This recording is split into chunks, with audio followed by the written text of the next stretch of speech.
Well, so here's where we're going with this. Moolah becomes the oldest recorded champion in WWF history, 72 years old, when she pins Ivory in about 3 minutes. She first won a world title in 1956. No other wrestler on the show here was even born in 1956, but she actually won her first belt there. There's no heat for the match, according to Meltzer, and Meltzer wrote, "Of course, the wrestling was unbelievably bad, but there was something about the atmosphere that made the match palatable. Maybe it was the amazement in seeing 76-year-old Mae Young take bump after bump. How she hasn't broken in two is beyond anyone's comprehension, but I guess it just goes to show she's as tough as her reputation. Ivory did a splash spot where she missed to the left, and Moolah never moved. That was the silliest looking spot on pay-per-view this year.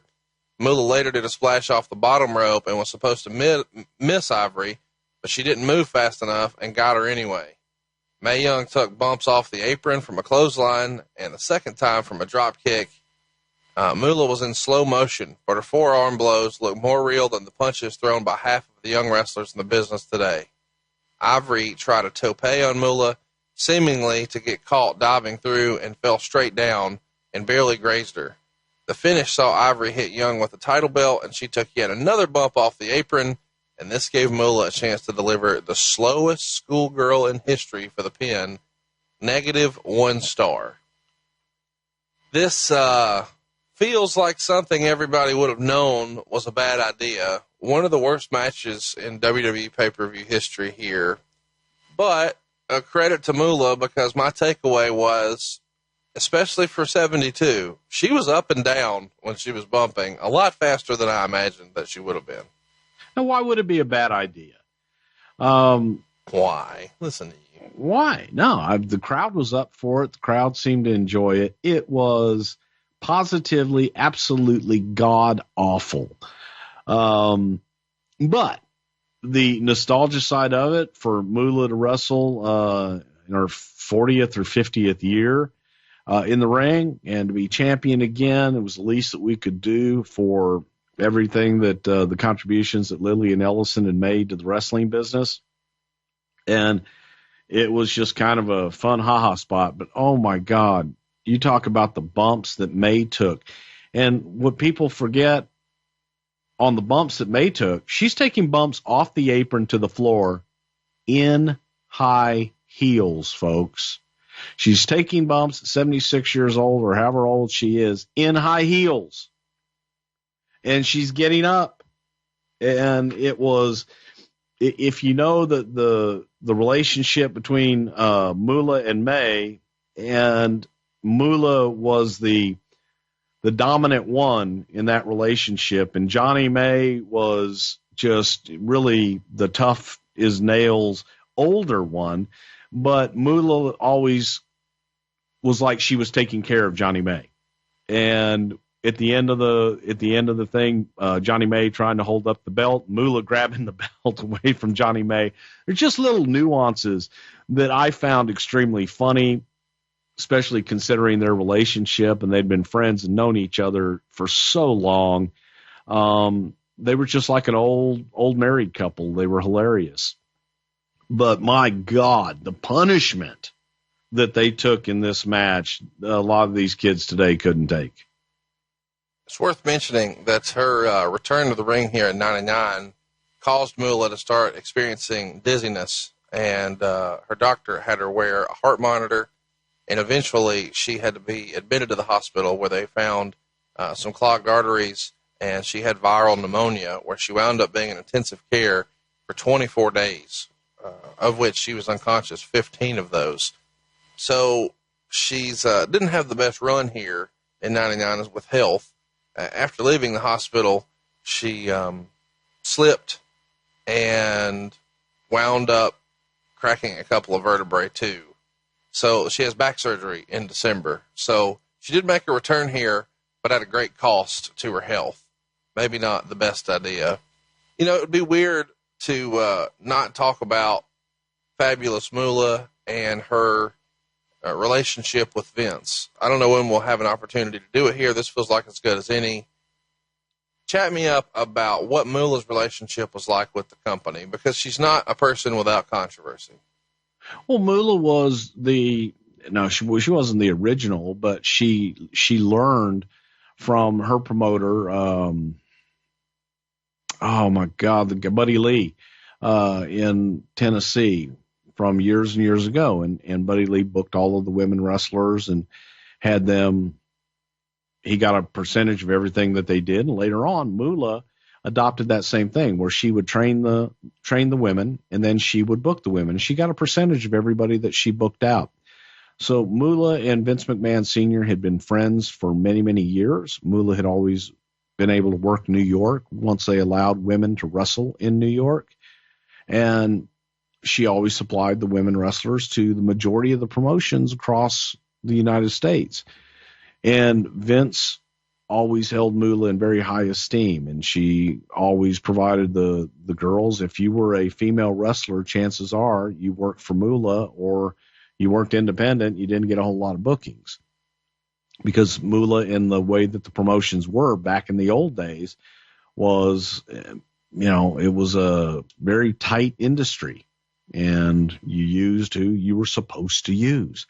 So Moolah trained a lot of girls, and everybody, if you went through Moolah's school, she got a percentage of your earnings from that point going forward in the wrestling business. She got you booked. She got her PC. I need my PC, honey. So she was a ruthless business person, and she was tough as nails. And you go back to Madison Square Garden and Vince with Wendy Richter, when Wendy didn't want to drop the women's championship, he put Moolah in there to beat her. And that was the original screw job. To make sure it happened, because he felt like Moolah knew how to handle herself and she could take care of Wendy if Wendy got out of line. Yeah, and Moolah had no problem with that whatsoever. So she was tough as nails, and she got in. And when you talk about, was this a great idea? Most of this was always Moolah and May. They wanted to do this. They would not have been happy just sitting on the sidelines. They wanted to work. They wanted to take bumps. They wanted to be active in doing something. So if she got hurt doing it, well, by God, at least she got hurt doing something that she loved. And she did it all the way till the end. And that is the way she lived life on her terms. And those were her terms. There's lots of negativity surrounding Fabulous Moolah. There's rumors out there that she would set the female wrestlers up to be exploited sexually, including Luna Vachon claiming that when she was 16 years old and training at Luna's camp, at Moolah's camp, Moolah sent her out of state to be photographed by another man. Of course, you can imagine stuff happens. But there's a big talk that she didn't just take her part of the booking fee, that she paid the girls just enough to survive and made them totally dependent on her. They would have to live on her property. She would handle their training, their food, and allegedly there was a lot of substance abuse stuff going on, piled on with sexual abuse. She's just not this rosy figure that the WWE may have wanted her to be once upon a time, or positioned her to be once upon a time. And I think that's a lot of the reason that this most recent tournament that we saw with the WWE this past year was called the Mae Young tournament rather than the Fabulous Moolah. Would you agree with that, Bruce? I really don't know. And, you hear all that, and a lot of it, some of it could be true. To me, a lot of it is rumor and innuendo, because I never spoke to anybody that came up and ever made any of those allegations to me personally. And my dealings with Moolah going back, good God, 30, 40 years, whatever it is, were always very positive. Yes, she did have a reputation for taking her money and getting her cut. But then you hear the other side of it, and the girls that did live with her saying, hey, she broke me into the business. She gives me a place to live. She feeds me. There's two sides to every story. And the Lillian Ellison that I knew was an extremely sweet woman, sharp businesswoman, and she fought for what she believed in. And she was a tough old broad that was able to last in a man's business for all those years. So especially when you think about starting in the 1950s, and the way that the wrestling business was and being dominated. It's male-dominated business. Still to this day it is. But she survived. She not only survived, she thrived. She did what she had to do. I don't know if any of those things are true. I never witnessed them. I didn't hear a lot of that until many, many years later, after the fact, after she was gone and things of that nature. And as many stories as you can find negative, you can find positive about her as well. And I choose to remember those. A lot of the rumor and innuendo about why these stories didn't come out sooner was Moolah had the ear of everyone in the business who mattered. So if you went against Moolah, she could essentially blackball you, because Vince and other promoters would go to Moolah whenever they wanted to book women. And if you wanted to be a women's professional wrestler, you pretty much had to go through Moolah. So rather than just taking her 25% booking fee, she would also charge them for rent, travel, food, etc. So the net was tiny. But if you really wanted to be in the business, that's kind of what you had to put up with. And the craziest accusation that was thrown out there was from Sweet Georgia Brown, where her testimony was that she was raped, given drugs, and made an addict in an attempt by Moolah and her husband to control her. And you hear all this kind of sordid details that you can go research on your own, because most of this didn't happen in the WWF. But it is something that is, if we didn't bring it up here, I don't know when we'll talk about it again. Moolah wins the belt here and then drops it back to Ivory 8 days later. Do you remember there being any sort of buzz with Vince, or Vince ever hearing any of these stories one way or another about some of the seedy behavior that was rumored to surround Moolah's business practices? Not that he discussed with me. The only thing that we ever discussed was widely known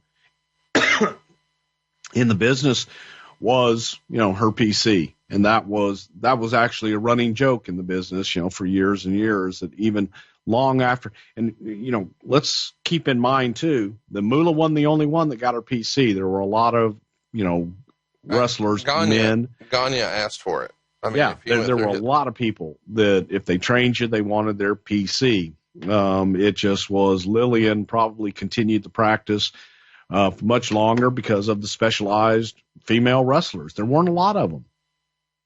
And in 1987,